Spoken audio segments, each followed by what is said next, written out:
problema di makawala. Wala kang choice kundi bumangon sa pagkadapa. Walang mapapala, maghihintay ka nang wala. Ang iniisip mo na may pupulot sa'yo napaka naiba't imposible may lumingap sa'yo. At tsaka sarili mo lang din ang tutulong sa'yo. Yan itaga sa isip mo na magmarka 100% ang ialay pagkat minsan mahirap talaga manguya. Tinatanging realidad, ano man ang kapasidad. Naging merong sorpresa, sitwasyon biglang babaliktad. Kasi hindi mo hawak ka palarang, kaya't itagan mo ang dibdib at isip mo lawakan.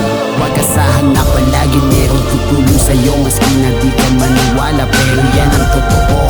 Dapat magtiwala, maniwala sa sarili mo. Sa dami mga utos na nakakasalamuha mo, at maski pa nga na madismaya, ano pa bang mapapala? Wala ibang pupuntahan kundi patuloy magtiyaga. Huwag ka negatibo pero huwag magtitiwala, dahil dami nang nasira na tiwala sa maling akala. Dami nang nagdusa sinalo ang mga bala nung nakita ang gatilo kung malabit ay kilala siya. Lalo na pag pera na magitan ay wala na, ang pinangkawakan na pinagsamahan na limutan. Huwag mo na naisip pa na matutunan ng mga aral na binilala sa'king mga tula sa pamamaraan at ito na hindi mo magugustuhan. Kung tumakinig lalo di sa pagkantaan naman, ako ay naligaw bago natuntunan daan. Ilang beses nagkamali bago tumama ang taya.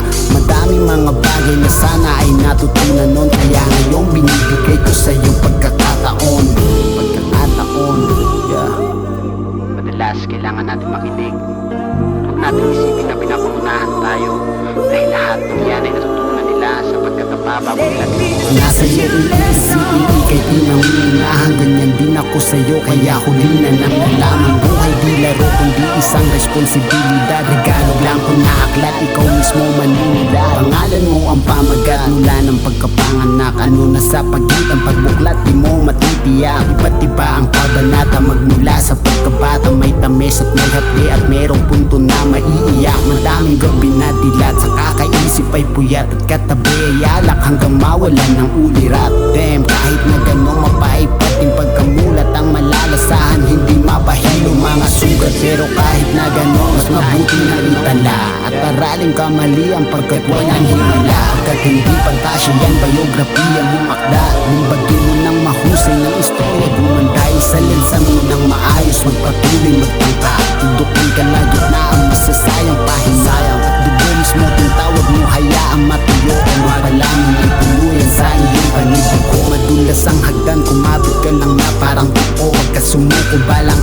araw kita-kita sa totoo. At hindi matatamo kung sarado pa din isipan, at wala din tagumpay na hindi mo paghihirapan.